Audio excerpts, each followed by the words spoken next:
예수님을 따르던 제자들은 십자가에 달려 죽으신 예수님의 소식을 들었습니다. 그들은 사도 요한을 제외하고는 다 뿔뿔이 흩어져 도망간 상태였죠. 그 순간 자신들도 예수님처럼 죽임을 당할 수 있다는 두려움이 찾아왔습니다. 두려움이 찾아오니까 당연히 그들이 흩어질 수밖에 없었습니다. 사랑하는 여러분, 예수님께서 이 십자가의 고통을 당하신 것은 자신의 죄 때문이 아니라는 사실을 우리는 분명히 알고 있어야 합니다. 그분은 우리의 죄 때문에 고통당하셨고 우리의 허물 때문에 찔림을 받으신 분입니다. 이사야 선지자는 예수님이 죽으시기 전 수백 년 전에 이러한 일들이 일어날 것을 이미 예언하였습니다. 여러분 놀랍지 않습니까? 몇백 년 전에 있는 사람이 어떻게 미래의 일들을 예언할 수 있을까요?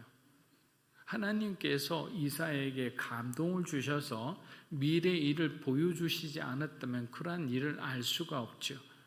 그렇기 때문에 당시의 예언자나 또 선지자들은 하나님께서 지금 당장 일어나지는 않지만 앞으로 다가올 그 하나님의 진노의 심판에 대해서 계속 경고하셨던 겁니다. 그러나 그들은 지금 내가 편안하고 잘 살고 있으니까 그 심판의 경고가 전혀 와닿지가 않는 거예요. 우리들도 마찬가지입니다. 평소 때는 괜찮아요. 그러나 어느 날 갑자기 우리의 삶에 큰 좌절이 닥쳐올 때는 하나님께 원망하죠. 하나님, 나에게 왜 이런 일을 주십니까? 그럼 하나님은 대답하는 거예요. 네가 나를 멀리하지 않았느냐? 네가 나를 멀리하고 우상을 섬기고 네가 나를 멀리한 채 세상에 있는 나쁜 그런 어떤 짓을 범하였지 않느냐? 결국에는 원인이 있는 거예요. 우리가 하나님을 떠난 죄, 우리가 하나님을 떠나서 나쁜 어떤 도덕적으로 윤리적으로 나쁜 죄를 저질렀을 때는 하나님은 우리를 사랑해도 반드시 우리의 죄에 대한 심판을 하실 수밖에 없는 거예요. 그렇다면 누가 예수님을 죽였을까요? 우리가 너무 뻔히 잘 아는 그런 질문인 것처럼 보이지만 사람들은 빌라도 총독과 대제사장들의 무리가 예수님을 죽이는데 1등 공신이었다고 말합니다. 또 어떤 이들은 예수님이 우리의 죄 때문에 죽으셨기 때문에 우리 모두 각자에게 그 책임이 있다고 말합니다.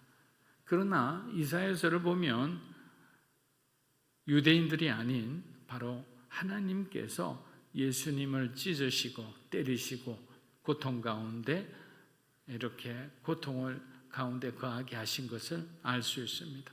여러분, 하나님께서 이렇게 하신 이유가 뭘까요?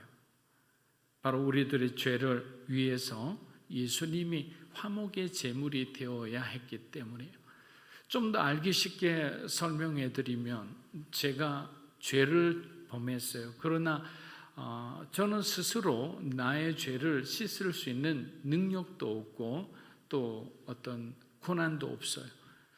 반드시 나를 위해서 어떤 또 다른 짐승이 하나님 앞에 제물로 들어가야만 돼요. 그래서 그 제물에게 나의 죄가 전가되는 그런 안수를 하게 돼 있었어요. 구약의 제사는 그런 방법밖에는 할 수 있는 방법이 없어요. 근데 예수님은 어떨까요? 죄가 없으신 분이니까 모든 과거와 현재와 미래의 모든 사람들의 죄를 단 한 번에 죄를 사할 수 있는 그런 분이셨기 때문에 예수님께서 화목제물이 되어 주신 겁니다. 이사야 53장 6절에서 7절입니다. 우리는 다 양 같아서 그릇 행하여 각기 제 길로 갔거늘 여호와께서는 우리 모두의 죄악을 그에게 담당시키셨도다. 그가 곤욕을 당하여 괴로울 때도 그의 입을 열지 아니하였음이며 마치 도수장으로 끌려가는 어린 양과 틀 깎는 자 앞에서 잠잠한 양같이 그의 입을 열지 아니하였도다. 여호와께서 그에게 담당시키셨도다. 하나님께서 십자가의 길로 밀어붙이신 거죠. 예수님은 그러한 하나님의 명령에 순종하신 거죠. 그 인간의 구원의 계획은 하나님과 예수님과 성령님, 이 삼위일체 하나님의 합작품이죠. 여러분, 우리가 창세기를 배우다 보면 창세기 안에서 이 창조의 어떤 신비에 대해서 우리가 배우게 될 겁니다. 우리가 생각하는 시간과 하나님이 생각하는 시간엔 다른 차원의 시간이 있다는 것을 깨닫게 되는 거예요. 그래서 우리의 시간이라는 것은 너무나 지엽적인 거예요.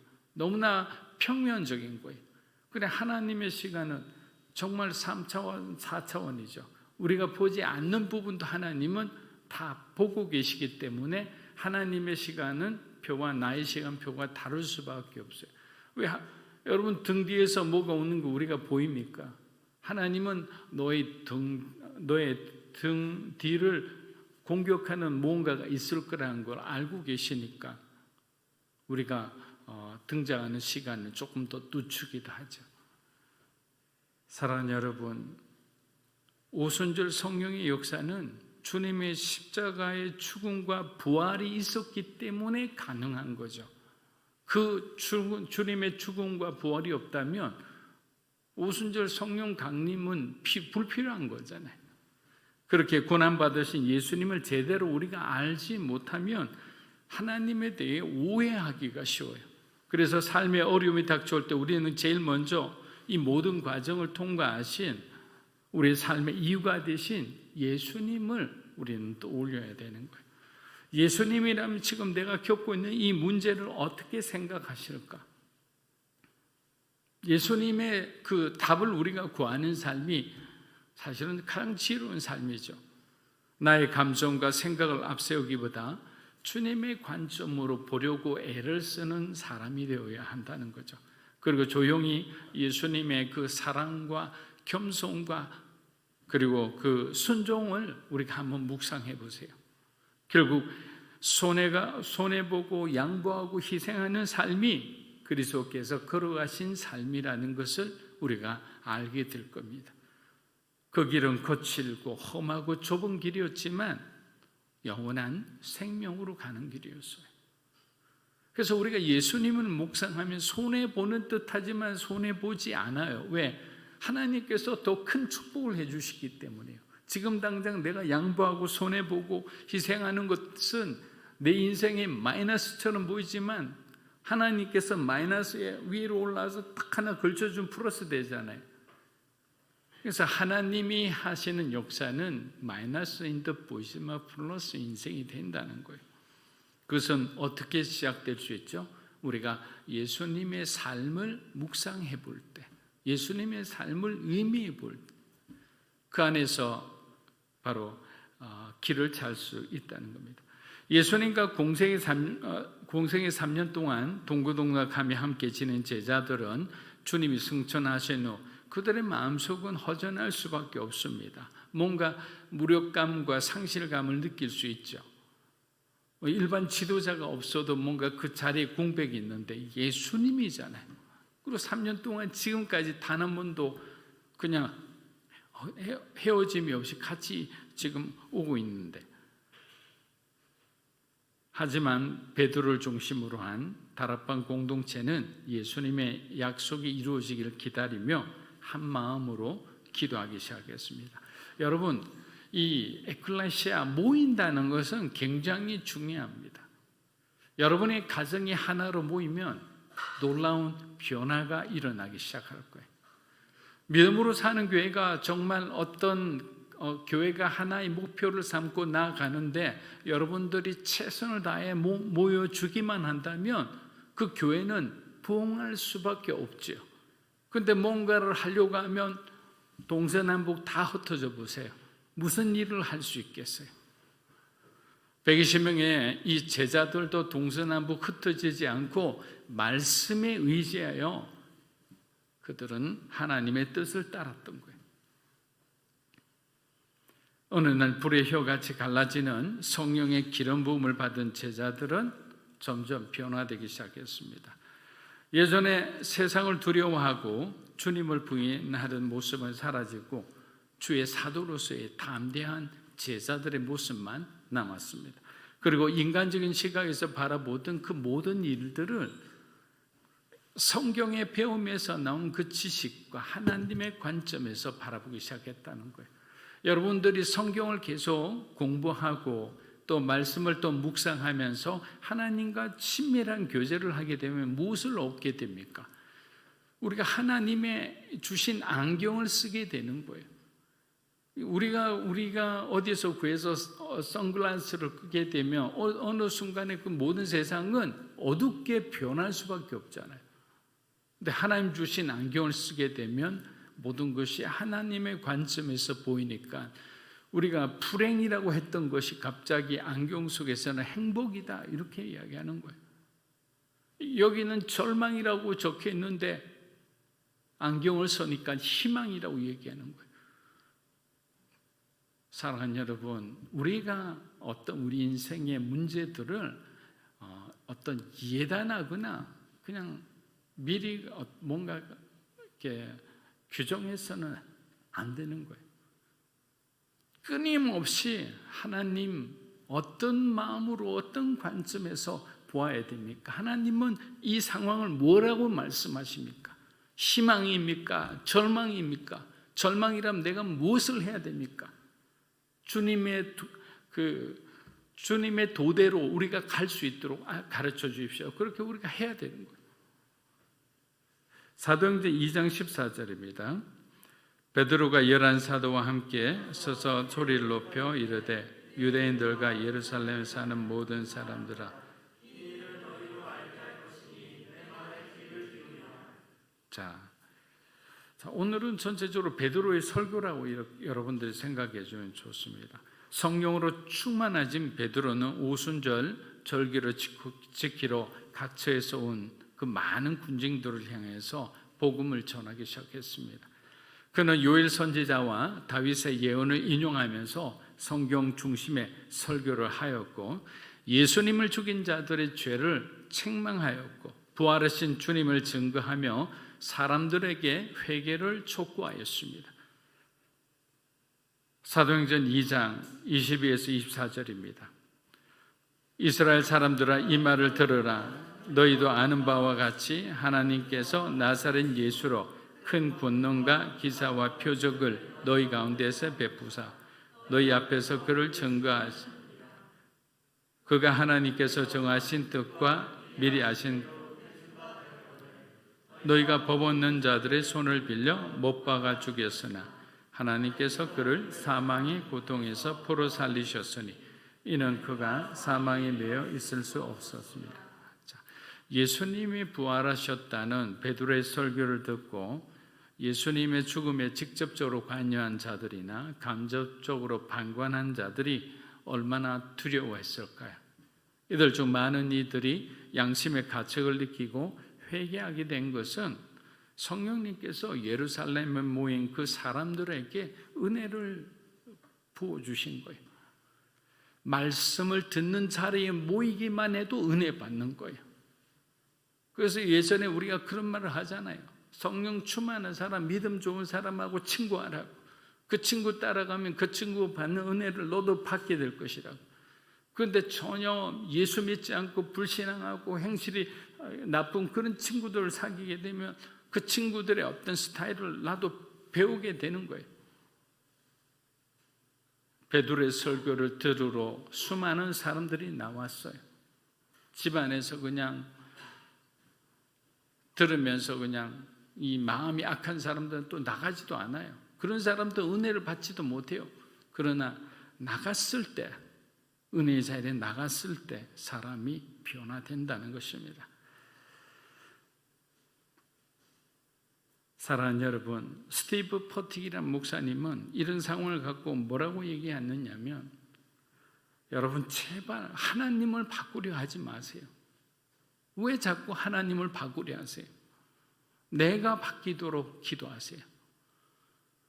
지금 이 상황에서 다른 사람들은 자꾸만 어떤 생각을 하느냐면 자기들이 잘못이 없다고 생각을 해요. 예수라는 사람이 잘못이 되어서 우리가 어쩔 수 없이 바라바를 외칠 수밖에 없었다고 자기 변명을 하는 거예요. 그런데 스티븐 퍼팅 목사님의 권유대로라면 하나님을 바꾸지 않고 내가 바뀌도록 선포하라. 우리가 어떻게 하나님을 바꿀 수 있겠는가? 이럴 때는 우리에게 주어진 영적 현실을 지혜롭게 판단할 수 있는 그 능력이 필요한 거예요. 말도 안 되게 하나님을 바꾸게 해주세요라고 우리 한번 기도해 봅시다. 이런 사람이 있는데 따라가면 안 된다는 거예요. 그 옆에 여러분 이 친구가 그런 말을 한다면 그 영적 현실을 똑바로 깨닫고 너 지금 무슨 말을 하느냐? 창조자 하나님은 우리가 어떻게 바꾸겠느냐? 우리를 바꾸어 달라고 기도하자. 정신 차려. 이렇게 말할 수 있는 거예요. 사랑하는 여러분, 우리는 하나님의 말씀을 이해하는 깊이만큼 우리의 믿음은 차를 수밖에 없어요. 그러나 하나님의 말씀을 이해하지 못하는 사람들은 결국 예수님을 대적하게 돼 있어요. 교회를 대적합니다. 믿는 성도를 대적하는 거예요. 세상에서 댓글이나 이런 걸 통해서 정말 듣기 힘든 그런 욕설들 하는 사람들은 뭐냐? 하나님의 말씀을 이해하지 못하는 거예요. 성경에서 지금 나와 있는 하나님께서 하나님의 감동으로 적은 이 성경책 자체를 그들은 믿지 못하는 거예요. 그러니까 하나님을 대적하는 거죠. 만일 그들의 선택이 영원한 형벌 속으로 지옥으로 가는 길임을 그들이 알았다면 과연 바리새인과 서기관들이 예수님을 대적했겠습니까? 대적하는 순간 지옥 가는 걸 알았다면 절대로 안 가죠. 예수님을 추앙했을 거예요. 그런 사람들일수록. 그들은 능력 많고 인기 많은 예수님을 메시아로 생각하지 않았어요. 그래서 예수님을 죽인 거예요.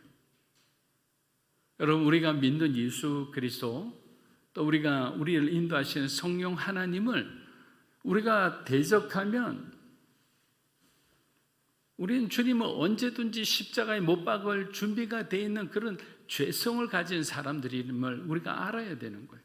그러나 우리가 하나님께서 우리를 구원하시고 우리에게 은혜를 주신 분이다 이런 마음을 먹기 시작하면 이제는 교회 다니기 시작하는 거죠. 주변에서 그런 사람들 잘 보세요. 교회에 대해서 우호적인 사람들. 그런 사람들은 하나님의 말씀을 들을 수 있는 준비가 되어 있는 거예요. 그런 모판에다가 씨앗을 심어야 되는 거예요. 사랑하는 여러분, 하나님은 우리가 소극적인 기도에 머물러 있기를 원하지 않습니다. 하나님은 우리들이 열방을 구하며 나아가기를 원하지 그냥 내가 머무는 그곳에서 하나님 우리 요 공간 요 조그만 이 방 하나 여기서 그냥 잘 살기를 원합니다. 이걸 원하는 거 아니죠. 열방에 대한 더 큰 꿈을 갖기를 원하는 거예요. 좀 선한 욕심을 갖기를 원하는 거예요. 그런데 보면요, 정말 너무 착한 사람들은 착해서 그런지만 그건 착한 것이 아니에요. 게으른 거예요, 영적으로. 하나님께서 내 입을 크게 벌려라, 벌리는 대로 내가 막 부어주리라. 영적 지경을 넓히는 그런 어떤 메시지가 많은데도 불구하고 그냥 나는 여기에 만족하고 살겠다. 그 말은 더 많은 사람에게 복음을 전해야 되는데 이미 추수할 것은 키워져서 너무너무 많은데 나는 그냥 한 10명만 전도하고 말겠습니다. 그 말하고 똑같은 거예요. 우리 모두가 최선을 다해서 하나님과 신과 인간이 합동해서 하나님의 은혜와 하나님의 주권 안에서 합력해서 복음을 전하고 그들을 죽음 가운데서 끌어내야 되는데 우리는 여기서 만족하는 거예요. 믿음으로 사는 교회는 여기까지만 하겠습니다. 믿음으로 사는 교회는 일본 선교가 끝이에요. 그런데 하나님께서 캄보디아를 보여주시고 인도네시아를 보여주신다고 하면 아니야, 그건 또 무리야. 여기에만 집중해. 안 보여주시면 괜찮은데 보여주신다는 것은 기도하라는 거잖아요. 보여주신다는 건 너희가 그곳에 내 마음이 있으니까 너희들도 한번 그곳에 가서 나를 돕지 않겠니? 그런 마음이겠죠. 저한테만 보여주는 게 아니고 우리 모든 분들이 목사님 그곳에 가면 어때요? 이런 마음들이 하나가 된다는 건 성령께서 그런 마음을 주장하시는 거잖아요. 그래서 우리는 하나님의 뜻을 찾아가는 법을 잘 알아야 돼. 책을 보면 하나님의 임재의 방법 여러 가지들 있지만 그것은 참고서적이죠. 여러분들이 정말 마음을 비워놓고 하나님과의 시간을 계속 한번 가져보세요. 점점 그 친밀함에 대한 그 이해를 더하게 될 것입니다. 요한일서 5장 14절에서 15절입니다. 그를 향하여 우리가 가진 바 담대함이 이것이니 그의 뜻대로 무엇을 구하면 들으심이라. 우리가 무엇을 구하든 들었은 줄을 안저 우리가 그에게 구한 그것을 얻은 줄을 또한 아느니라. 자, 여러분 여기서 보면 뭐라고 되어 있느냐면 무엇이 성경적인 방법이냐면 우리가 원하는 것이 아니라 그의 뜻대로 무엇을 구하면 들으심이라. 내 마음의 소원과 하나님의 뜻과 일치해야만 우리가 기도 응답을 받는다는 거예요. 내 마음은 이만큼인데 하나님의 뜻은 저쪽에 있어요. 그러면 이 기도는 응답을 받을까요? 응답을 받지 못하는 거죠. 계속 이쪽에서 있다가 왜 응답 안 해주시는지 원망하고 불평하고 막 울고불고 하다가 어느 날 깨닫는 거예요. 이렇구나. 여기서 내가 이런 게 아니구나. 그러면서 점점 이렇게 조정을 해서 자기의 삶을 조정해서 하나님이 계시는데 그 뜻이 머무는 곳에 있었더니 어느 한순간에 응답이 되는 거예요. 여러분 이 말씀 굉장히 중요한 겁니다. 그의 뜻대로 무엇을 구하면 들으심이라. 따라서 우리 생각을 하나님의 뜻에 먼저 일치시키는데 모든 초점을 해야 되는 거예요. 여러분 여호수아가 태양을 멈춰달라고 기도하였잖아요. 그 왜 그렇게 그런 무모한 기도를 할 수 있었을까요? 태양을 조금만 멈춰달라고 전쟁 중인데 이스라엘 백성들을 구원하시겠다는 그 하나님의 뜻을 그는 알고 있었던 거예요. 그는 알고 있으니까 하나님께서 반드시 이 상황에서 이스라엘 백성들을 구원하신다는 것을 알고 있으니까 그는 이런 말도 안 되는 자연계의 어떤 순리를 역행하는 그런 어떤 기도까지도 한 거예요. 그런데 그 기도가 응답이 됐어요. 얼마나 놀라운 기도입니까? 사도행전 2장 25에서 28절입니다. 다윗이 그를 가리켜 이르되 내가 항상 내 앞에 계신 주를 배웠으며 나로 요동하지 않게 하기 위하여 그가 그러므로 내 마음이 기뻐하였고 내 혀도 즐거워하였으며 육체도 희망이 거하리니 이는 내 영혼을 음부에 버리지 아니하시며 주의 거룩한 자로 썩음을 당하지 않게 하실 것이미로다. 주께서 생명의 길을 내게 보이셨으니 주 앞에서 내게 기쁨이 충만하게 하시리라 하였으므로. 여러분 베드로가 설교할 때 가장 중요시했던 것은 예수님을 어떻게 제대로 전하는가였어요. 주님의 그 말씀, 또 주님의 십자가 사건, 그리고 3일 만에 부활하신 그 예수 그리스도의 놀라운 그 권능, 그 모든 것을 어떻게 전할까? 우리도 그렇잖아요. 여러분에게 어떤 한 주제가 전해지면 그것을 여러분들이 준비해서 발표를 할 때 발표를 뚝 들어보면 다 다르잖아요. 어떤 사람들 조금 더 잘한 것 같고 어떤 사람들 많이 부족한 것 같고 같은 시간을 줬는데 왜 그럴까요? 그러니까 선택과 집중 부분이죠. 정말 교수가 원하는 그 주제를 그대로 잘 캐치를 해서 발표한 사람은 좋은 득점을 얻는 거예요. 베드로는 지금 하나님이 자신에게 전하기를 원하는 것이 무엇인지, 그 예수 그리스도의 그 무엇을 전해야 되는지 거기에만 그냥 초점을 맞춘 거예요. 그냥 자기가 전해서 많은 사람들이 휘청휘청거리고 하는 그런 어떤 모습이 아니에요. 베드로 자신의 모습은 지금 완전히 사라져 있어요. 그렇기 때문에 그는 구약의 선지자들을 통해서 예언된 말씀이 예수 그리스도의 오심으로 모두 성취되었다고 얘기합니다. 오순절에 성령을 부어주심으로 방언을 하며 복음을 전가하게 된 것은 요엘 선지자의 예언이 성취된 거예요.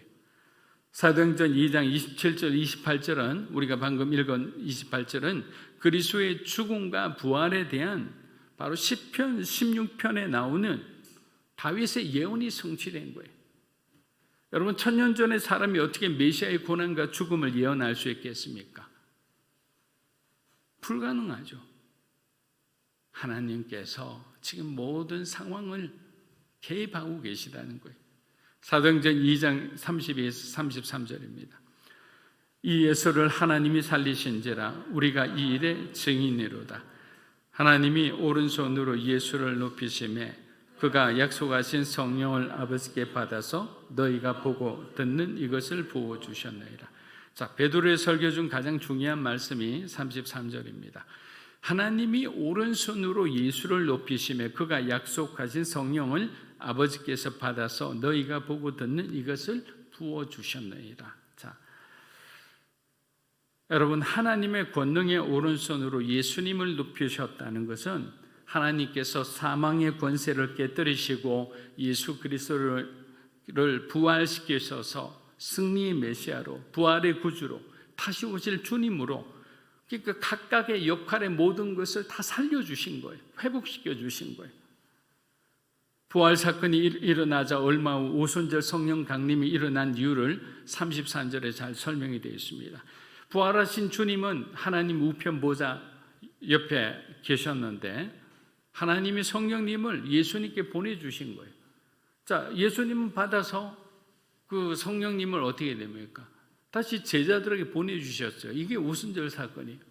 마치 성령님이 물건처럼 이렇게 하는데 알기 쉽게 그냥 설명한 거예요.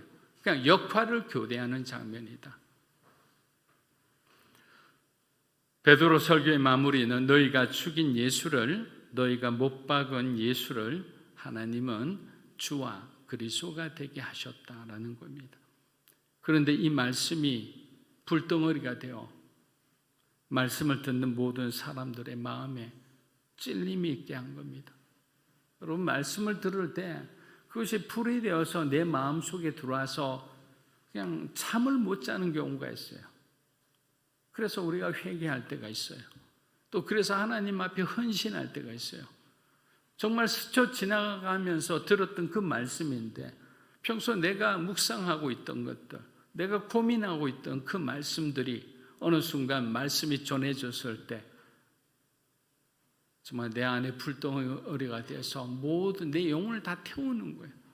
결국에는 그 말씀대로 회개하고 자기의 죄를 토하고 예수님을 영접하는 거예요. 또 그렇게 하나님 앞에 헌신하게 되는 거예요. 사랑하는 여러분, 하영주 목사님 책을 제가 간간히 보는데 하영주 목사님은 무덤을 떠나는 것이 부활신앙이다라고 하셨어요. 무덤을 떠나는 것이. 믿음의 조상 아브라함을 한번 보세요. 그는 본토 친척 아비 집을 떠나 하나님이 지시하실 땅으로 갔어요. 자기의 있던 그 죄가 아주 충만한 그 갈대 우르를 떠났어요. 만약에 그가 갈대 우르에 계속 살았다면 그도 아버지 데라처럼 우상 숭배하는 사람이 되었을 거예요. 그 환경과 그 문화 속에서 그도 자유로울 수 없었기 때문에. 여러분, 부활신앙을 가진 사람은 십자가의 죽음을 경험한 사람들이잖아요. 그렇게 그들은 더 이상 세상을 두려워하지 않잖아요. 부활신앙을 가진 사람은 돈을 떠날 수 있어요. 명예와 권력도 떠날 수 있어요. 내가 지금 다니고 있는 직장과 그 모든 것도 떠날 수 있어요. 더 이상 세상에 매이지 않고 복음에 매이는 사람이 바로 부활신앙을 가진 사람들, 십자가의 죽음을 경험한 사람들이, 우리가 믿는 예수님은 십자가에 달려 죽으신 예수님이 아니라 부활하신 예수님임을 믿어야 하는 것입니다. 무덤을 찾는 신앙이 아니라 무덤을 떠나는 신앙을 가져야 하는 것이죠. 아주 오래전에 제가 기독교 방송국에 있을 때 미국 복음주의 교회들을 많이 방문했습니다. 시카고 쪽부터 동부, 중부, 이제 서부 이렇게 쭉 한바탕 가서 이제 저희 프로그램 콘텐츠 이제 협의하려고 말씀 좋은 목사님들. 그래서 복음주의 교회를 다녔는데 방문하는 교회마다 십자가가 없어서 처음에는 굉장히 당황했었습니다. 아니 복음주의 교회라고 했는데 왜 십자가를 달지 않았을까? 정면에도 달지 않았고 교회당 안에 그 어떤 데도 십자가를 볼 수가 없었어요. 그렇다고 입구에도 십자가 있는 게 아니고. 그러나 예배당에 들어가자 어김없이 아주 작은 글자가 아닌 큰 글자로 Jesus Christ, the risen Lord라고 적혀 있었어요. 우리가 믿는 예수 그리스도는 부활하신 주님이십니다. 또 어떤 데는 He is the risen Lord라고 했습니다. 그분은 부활하신 우리의 주님이십니다. 그러니까 이미 복음주의 신앙은 십자가를 뛰어넘어서 부활의 신앙을 가지고 재림 종말을 향해 나아가고 있는 것을 보는 거예요. 그러니까 우리 한국교회를 돌아볼 때 우리는 지금 부활의 신앙을 갖고 살아가는가? 아니면 지금 여전히 십자가, 눈물, 고통, 아픔, 상처 다 이건 십자가예요, 여러분의. 그것을 버리지 않으면 우리는 죽을 수가 없잖아요. 내가 죽어야 되는데 죽기 싫어하면 그대로 우리는 십자가 신앙에 머물러 버리는 거잖아요. 여러분 예수님 돌아가셨을 때 그 십자가 주변을 보세요. 얼마나 많은 사람들이 모였어요. 이런저런 사람 다 모였어요. 그러나 그걸로 끝이었어요. 아무런 변화가 없었어요. 그러나 부활하신 주님이 40일 동안 돌아다니며 제자들과 또 여러 사람들을 만났을 때 부활하신 주님을 만난 사람은 180도 다 변했어요. 믿음이 불완전한 사람이 이제는 믿음이 아주 견고해졌어요. 왜 그렇습니까? 부활을 경험했으니까. 그만큼 부활의 신앙이란 놀랍고 강력한 거예요. 저는 우리 믿음으로 사는 교회 성도 여러분들이 부활의 신앙을 갖고 살아가기를 주의 이름으로 축복합니다. 우리도 교회가 이전되면 앞에다가 탁 이렇게 적는 거예요. 예수 그리스도는 부활하신 주님이십니다. 그걸 바라보고 예배드리면 제가 상태가 안 좋아가 설교를 잘 못할 때도 그 구절 하나 여러분들이 붙들고 돌아가면 되는 거잖아요. 부활하신 주님이구나. 근데 왜 나는 지난주 부활한 주님처럼 살지 못했을까? 여전히 또 넘어지고 또 울고. 믿음으로 사는 교회 성도 여러분들도 이제 부활하신 주님의 명령을 따라 우리에게 주어진 땅끝까지 그리스도의 복음을 전하며 나아가는 우리들이 되기를 주의 이름으로 축복합니다. 아멘.